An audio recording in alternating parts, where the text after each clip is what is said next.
Shalom. This week's Sedra is Sedra Pinchas. This week's Sedra contains many interesting episodes and topics, but one that grabbed my attention was the case of the women known as the daughters of Slavchad.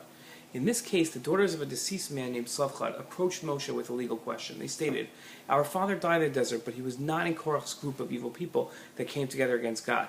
But he died for his own sin, and he had no sons." The women asked, "Why should our father's name be eliminated from his family because he had no son? Give us a portion of our land along with our father's brothers." At that point in time, only a father's sons inherited their father's property. Daughters took possession of property through their husbands. Without sons, Slavchad's property was to go to Slavchad's uncles. Slavchad's daughters were making the case that in the absence of any brothers, they should receive their father's portion in the land of Israel. In his commentary to the daughters' claim, Rashi noticed something strange. Why did the daughters feel the need to explain that their father hadn't died in Korach's rebellion? Rashi explained that the daughters were going to say that he had died of his own sin, meaning he wasn't one of those that complained about the conditions in the desert or who joined Korach's rebellion, so that Moshe would know that he sinned alone and did not encourage anyone else to sin along with him.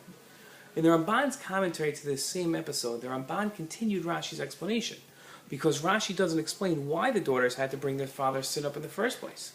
The Ramban explained that the Ibn Ezra had explained that Korach and his followers had no portion in the land of Israel. The Ramban offered his own approach, though.